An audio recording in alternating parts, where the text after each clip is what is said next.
अस्सलाम वालेकुम व्यूअर्स, कैसे हैं आप? उम्मीद है सब खैरियत से होंगे।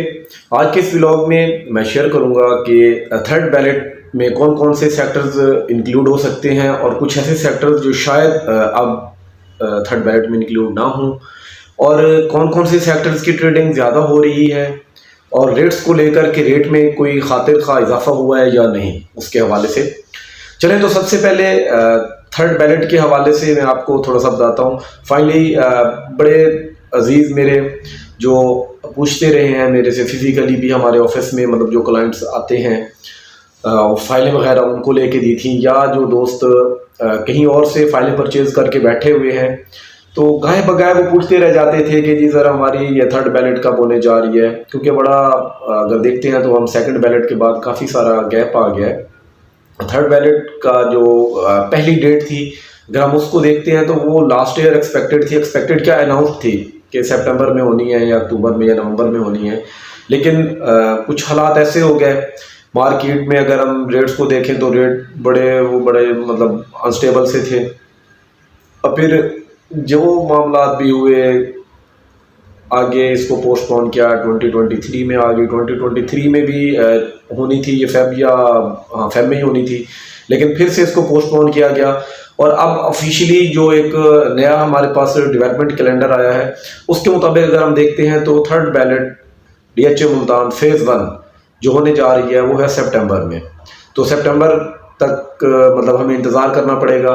देखेंगे कि रेट किस तरफ जाते हैं, बेहतर होते हैं या कमी आती है, या यहीं पे हल्का फुल्का प्लस माइनस चलता रहेगा। तो ये with the passage of time आप भी देखेंगे, हम भी देखेंगे। उसके हवाले से कुछ मैं ये नहीं कह सकता कि रेट बहुत बेहतर हो जाएंगे, और ना ये कह सकता हूँ कि रेट बहुत नीचे आ जाएंगे, क्योंकि मार्केट टोटली अनएक्सपेक्टेड हुई पड़ी है। अगर हम दूसरी तरफ डिस्कस करें कि जी कौन कौन से सेक्टर इसमें आ रहे हैं, सबसे पहले तो मैं ये दोबारा से बता दूं कि इस साल में जो तो हमारा 2023 चल रहा है, कौन कौन से सेक्टर्स को पोजीशन मिली है या आगे कौन से सेक्टर्स को मिलने वाली है। अगर हम बात करते हैं inside the ring road, sector आई को पोजीशन मिली है इसी फेब के मंथ में, लास्ट मंथ। और उसके अलावा अगर हम रिंग रोड के बाहर की बात करें तो रिंग रोड के बाहर सेक्टर ए को पोजीशन मिल चुकी है, जो कि जनवरी में मिली थी। तो रिंग रोड के अंदर का तो हमें पहले भी क्लियर था कि डीएचए कभी भी थर्ड बैलेट के प्लॉट यहाँ नहीं देगा, लेकिन आउटसाइड द रिंग रोड जो हमारे नॉन पोजीशन सेक्टर्स हैं वहाँ पे देगा। उनमें से एक सेक्टर ए था जो कि अब पोजीशन ले चुका है, तो शायद वहाँ पे भी नहीं आएंगे। अगर इसके अलावा हम बात करते हैं कि कौन कौन से सेक्टर इसी साल मजीद पोजीशन लेंगे, तो उस कैलेंडर के मुताबिक अगर हम देखते हैं तो पोजीशन से पहले के जो हमारे मंथ हैं उनके अंदर अगर हम देखते हैं तो रिंग रोड के अंदर सेक्टर यू को पोजीशन मिल जाएगी। अच्छा, रिंग रोड के बाहर की अगर हम देखते हैं तो उसमें B1 को भी पोजीशन मिल जाएगी। अगर हम देखते हैं सेक्टर टी को, खैर वो बाद में मिलेगी, सेक्टर एक्स को भी शायद बाद में मिलेगी, और सेक्टर जी को बिल्कुल वो साथ में मिल जाएगी। तो इसमें अगर हम देखते हैं तो सेक्टर एक्स, सेक्टर जी शायद ही या पोजीशन में इनको शामिल किया जाए, सॉरी थर्ड बैलेट में शामिल किया जाए। और अगर हम 10 मरले, ये कनाल के हवाले से मैं बता रहा हूँ, अगर हम बात करते हैं एक कनाल के बाद 10 मरला के हवाले से, तो 10 मरला का एक सेक्टर पहले से ही पोजीशन था, दूसरा सेक्टर हमारा B1 था, उसको भी पोजीशन थर्ड बैलेट से पहले अनाउंस हो जाएगी। तो पीछे हमारा एक ही सेक्टर जो मास्टर प्लान पे हमें देखने को मिलता है, सेक्टर ई के साथ ऐड कर दिया गया है 10 मरले का और 5 मरले का पोर्शन। तो वहां पे 10 मरला की फाइल्स मुझे उम्मीद है वहां पे दी जाएंगी, या हो सकता है खैर डीएचए अपनी पॉलिसी के मुताबिक चलता है, वो ज्यादा पॉलिसी को पब्लिक नहीं करता, स्पेशली ये जो बैलेट के हवाले से है। तो हो सकता है उसमें B1 का भी कुछ वो पोर्शन ऐड कर लिया जाए, लेकिन गैर यकीनी सूरत हाल है। और अगर हम 5 मरला के हवाले से बात करते हैं तो 5 मरला में हमारे फिलहाल जो प्लॉट बिक रहे हैं वो सेक्टर पी है, सेक्टर टी है और सेक्टर वी है। इन 3 सेक्टर्स में से अगर हम देखते हैं तो 2 सेक्टर्स ऐसे हैं जिनको रवां साल में पोजीशन मिलने जा रहा है, सेक्टर वी और दूसरा हमारा है सेक्टर टी। इन 2 सेक्टर्स को पोजीशन इसी साल मिल जाएगा। तो इसमें मेरे ख्याल से शायद इन दोनों सेक्टर्स को भी इंक्लूड ना किया जाए, सेक्टर पी को, और साथ में सेक्टर ई के साथ एक पोर्शन ऐड किया जा रहा है 10 मरला और साथ में 5 मरला, तो वहां पे फाइल्स आ सकती हैं।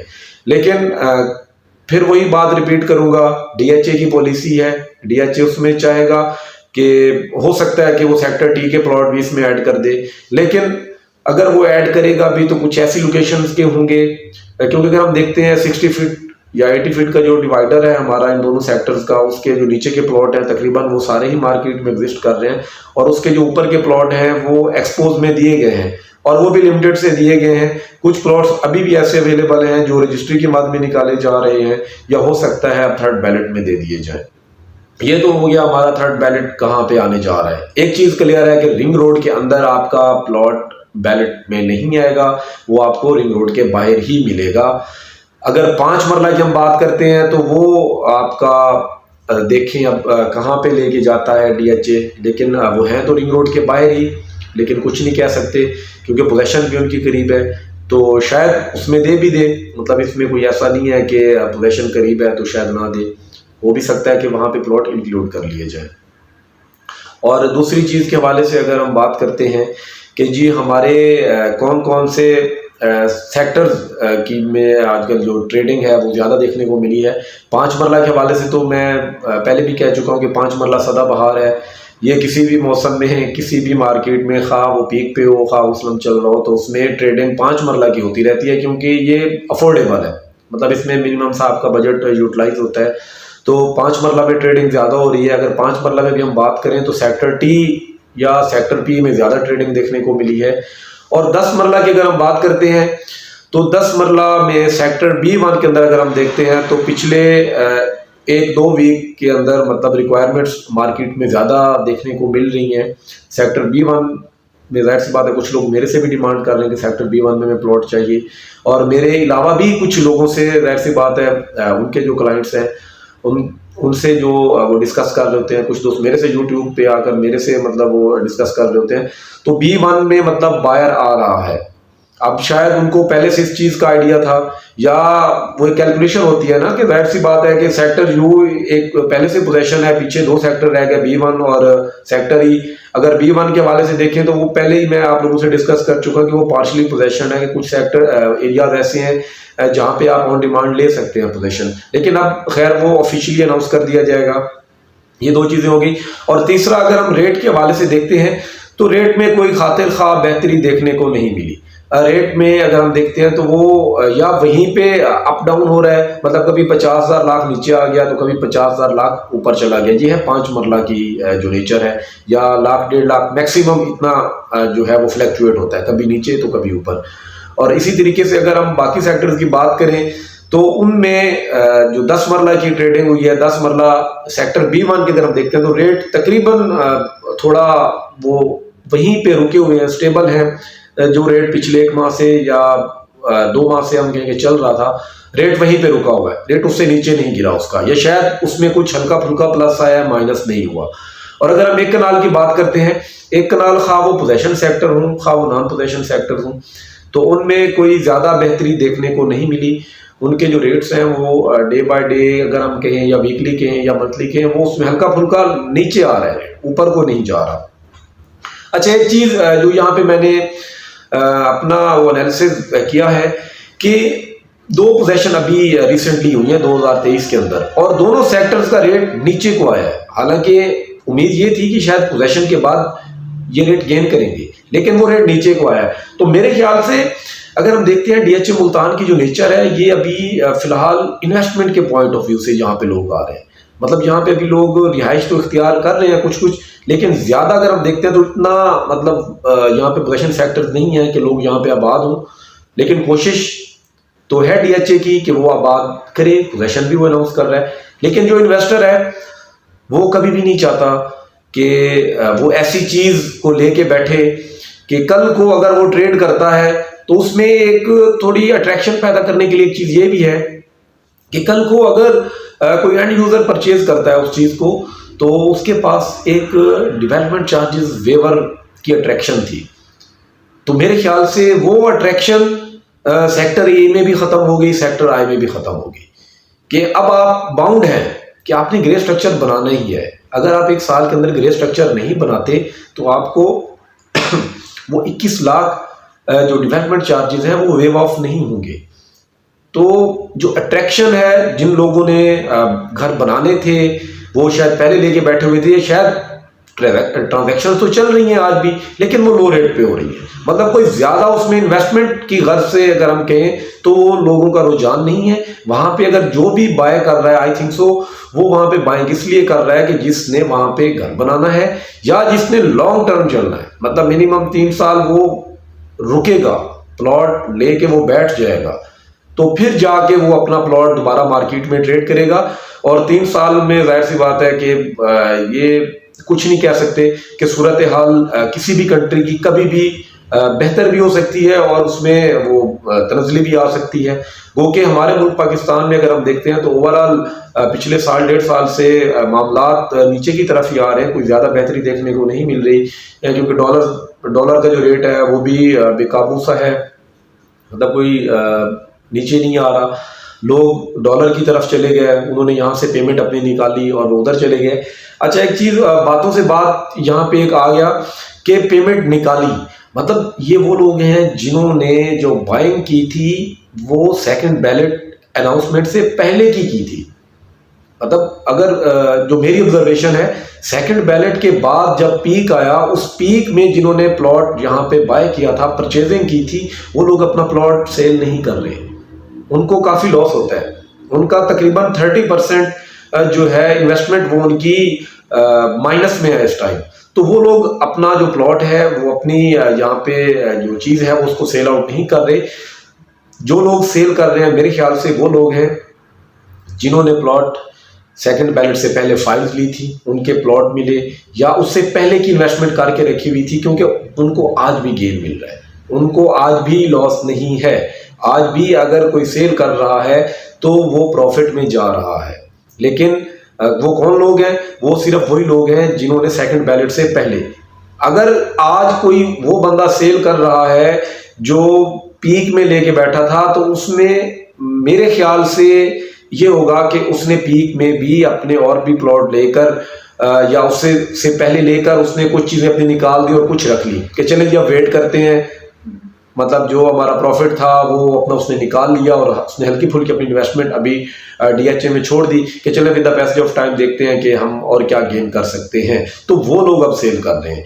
तो इस वजह से अगर हम देखें तो मार्केट में रेट मतलब कोई ज्यादा तकड़ा नहीं हो रहा, रेट अभी या वहीं रुक रहा है या उससे नीचे आ रहा है। तो ये जब मामलात आगे थर्ड बैलेट की तरफ अब जा रहे हैं तो थर्ड बैलेट में देखते हैं कि फिर उस वक्त जो रेट निकलेगा, जाहिर सी बात है तब तक जो फर्स्ट बैलेट सेकंड बैलेट वाले जो प्लॉट्स होंगे वो सेल रिसेल होकर जिन हाथों में होंगे उनकी जो इन्वेस्टमेंट होगी वो थर्ड बैलेट के प्लॉट्स के इक्वल हो चुकी होगी या उनसे ज्यादा वो करके बैठे होंगे। तो उनका जो प्लॉट है उस वक्त अगर वो सेल करेंगे थर्ड बैलेट के बाद, या थर्ड बैलेट के जो प्लॉट आएंगे वो सेल करेंगे जीरो डेवलपमेंट चार्जेस के साथ, तो उनके लिए मेरे ख्याल से काफ़ी गेन होने वाला है। लेकिन एक चीज़ ये है, जैसा कि हम जानते हैं कि सेकंड बैलेट के कुछ प्लॉट्स पे अभी जो डेवलपमेंट चार्जेस का जो प्लान था उनके लिए बदल दिया गया है कि पहले हम 12 क्वार्टरली इंस्टॉलमेंट में अपने डेवलपमेंट चार्जेस पे किया करते थे, जिसमें 3 साल का प्लान था। लेकिन डीएचए ने अब वो पॉलिसी को चेंज किया है कि अब उसने 8 क्वार्टरली इंस्टॉलमेंट 2 साल का प्लान दे दिया है। तो शायद आगे थर्ड बैलेट वालों के लिए भी यही होगा और हो सकता है कि उनके डेवलपमेंट चार्जेस को बढ़ा भी दिया जाए। ये खैर वक्त से पहले कहने वाली बात है, लेकिन ऐसा मेरा मानना है कि हो सकता है थर्ड बैलेट पे जब भी डेवलपमेंट चार्जेस को इम्प्लीमेंट किया जाएगा तो इनको जो प्लान मिलेगा वो प्लान हो सकता है 21 लाख डेवलपमेंट चार्जेस के साथ ना हो, वो प्लान 21 लाख से ज्यादा का हो सकता है। ये एक मेरी वो समझ बूझ के मुताबिक ऐसा होगा। और जो प्लान दिया जाएगा उनको, वो प्लान तो डेफिनेटली फिर अब 2 साल का ही आगे मेरे ख्याल से दिया जाएगा। तो ये चीज़ें थी जो मैंने आपके साथ शेयर की हैं। अभी भी वक्त है, जो लोग थर्ड बैलेट में आना चाह रहे हैं वो थर्ड बैलेट में है, और कुछ लोग जो 10 मरला के हवाले से या 5 मरला के हवाले से आना चाह रहे हैं, अगर वो थर्ड बैलेट का रुख नहीं करना चाहते तो सेक्टर B1 सेक्टर U कहीं पे भी आप अपनी अपॉर्चुनिटी ले सकते हैं। अगर हम सेक्टर B1 को सेक्टर U के साथ कंपेयर करें तो सेक्टर U नीचे रह जाता है, वो कि उसकी लोकेशन अच्छी है, इन्वेस्टमेंट के लिए सेक्टर B1 ऊपर आ जाता है। वो क्यों ऊपर आ जाता है? वो इसलिए कि उसमें आपके पास अभी डेवलपमेंट चार्जेस वेवर का ऑप्शन मौजूद होगा। अभी आपको वो स्कीम मिलेगी कि जब आपको पोजेशन मिलेगी, पोजेशन के साथ आप जब ग्रे स्ट्रक्चर बनाएंगे तो आपको 13 लाख डेवलपमेंट चार्जेस का वेव ऑफ हो सकता है। तो वो अट्रैक्शन उसमें मौजूद है। लेकिन अगर हम दूसरी तरफ जाते हैं सेक्टर व्यू में, तो सेक्टर व्यू के पास अगर ये अट्रैक्शन मौजूद नहीं है तो उसके पास लोकेशन बहुत तकड़ी है, उसकी लोकेशन बहुत अच्छी जगह पे मौजूद है। चाहे आप आउट ऑफ सिटी जाना चाहें तो भी लोकेशन अच्छी है, अगर आप सिटी के अंदर आना चाहें तो भी आपके लिए लोकेशन बहुत अच्छी पड़ी हुई है। वो वाली मुल्तान पब्लिक स्कूल दोनों साइडों से तकरीबन दरमियान में जाके बन रहा है। अगर हम बात करें बिजनेस स्क्वायर की तो वो भी दरमियान में पड़ रहा है। लेकिन यू सेक्टर 10 मरला के पास पाकिस्तान स्क्वायर मौजूद है, साथ में एजुकेशनल हब मौजूद है, साथ में स्पोर्ट्स कॉम्प्लेक्स होगा, साथ में मेन बुलेवार्ड होगा। वो चीज़ें उसके पास ज़्यादा हैं। इन फ्यूचर ये फीचर सेक्टर यू के पास ये मतलब उसको एज देंगे। बाकी अगर एक कनाल के हवाले से आप देखते हैं या 5 मरला के हवाले से मैं यहाँ पे पहले बात करना चाहूँगा।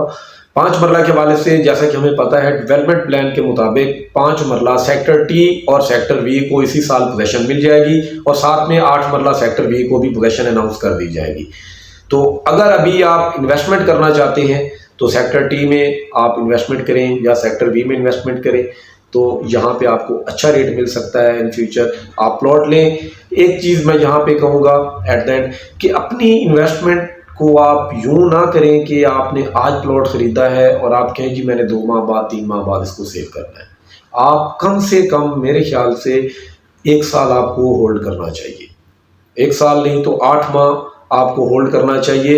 अगर आप 8 माह नहीं कर सकते, बल्कि अब करना पड़ेगा क्योंकि थर्ड बैलेट तकरीबन आपकी 8 माह के करीब करीब जाके आपका ड्यूरेशन 7-8 माह बनता है। तो आप थर्ड बैलेट तक आप लाजमी, अगर आज बाय करते हैं तो थर्ड बैलेट तक आप लाजमी जाएं। अगर आप थर्ड बैलेट के करीब करीब बाइंग करते हैं तो फिर भी आपको 8 माह 1 साल लाजमी वेट करना चाहिए, क्योंकि 8 माह 1 साल लगता है कि मामला जो नीचे आए हुए हैं उसमें बेहतरी आ जाए। अगर बेहतरी है तो उसमें मजीद बेहतरी की भी खैर हो सकती है और उसमें डाउन भी हो सकता है, डाउनफॉल भी आ सकता है। लेकिन अगर हम मौजूदा हालात को, क्योंकि मैं देख के बात कर रहा हूँ कि पिछले 1.5 साल से डाउनफॉल चल रहा है, रियल स्टेट पाकिस्तान की नीचे आई है। गो के रियल स्टेट के अलावा भी जो बिजनेस हम देखते हैं उसमें वो देखते हैं तो वो नीचे आया, गिरावट हमें देखने को मिली है। तो ये ओवरऑल पाकिस्तान के किसी भी बिजनेस के साथ ये सूरत हाल चल रही है। आप अगर इन्वेस्टमेंट करते हैं ये राइट टाइम है आपके लिए इन्वेस्टमेंट का। अपनी समझ बूझ के मुताबिक अपने दोस्तों से मशवरा करके, जो आपके एक्सपर्ट्स हैं जो आपके साथ जुड़े हुए हैं उनसे मशवरा करें कि कहाँ पे इन्वेस्टमेंट करनी चाहिए। इन्वेस्टमेंट करें और कम से कम 8 माह आपको वेट करना चाहिए। 8 माह सिर्फ आपकी वजह से क्या नहीं तो 1 साल आपको मस्ट वेट करना चाहिए। अगली वीडियो तक के लिए इजाज़त दीजिए। अल्लाह हाफिज़।